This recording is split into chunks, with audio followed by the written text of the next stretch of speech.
My name is Ray Arsenault. I think many of you know me. I'm a historian and former president of the ACLU of Florida. I'm still on the state board. I'm actually presently on sabbatical leave and should be in the archives this morning doing research.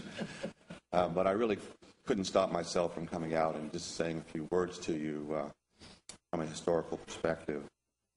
I don't think anyone opposes the revitalization of Baywalk. I think it's an extremely important issue, and I appreciate all the interest and the commentary and the support.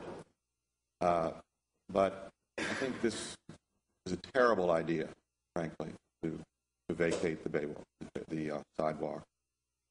It's a classic quick fix, a very dangerous precedent. If you look at the history of the city, you'll see several moments like this, sort of turning points, when we had a very difficult choice. When we had the Vision 2020, they asked me to give the opening lecture to talk about the 10 turning points in the city's history, and I fear that this is one of them, frankly, and that it may not go the right way. This has become much more important than a sidewalk. When Rosa Parks refused to give up her seat, it involved much more than a bus seat, and I think we're facing a similar situation here.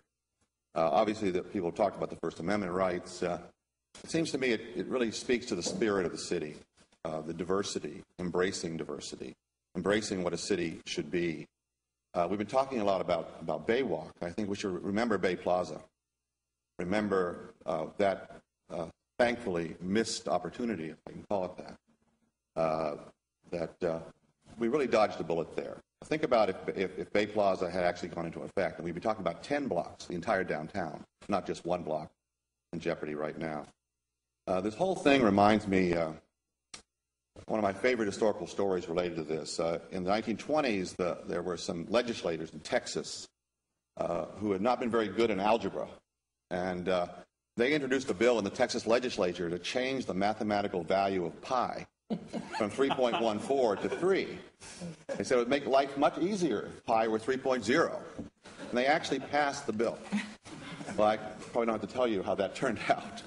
In their view, it would have made life easier. But, and this almost reminds me of that, frankly.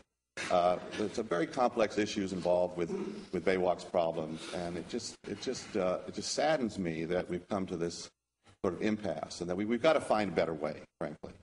This is just not the answer. And I remember in my college reunion a couple of years ago, I had to write a sort of account of where I'd been in my city, and I was so proud of St. Petersburg, talking about the new urbanism and all that we'd accomplished. And I hope I can do that again, frankly, that we can have the courage to make the right decision today. And so I implore you to rethink this. Thank you. Thank you.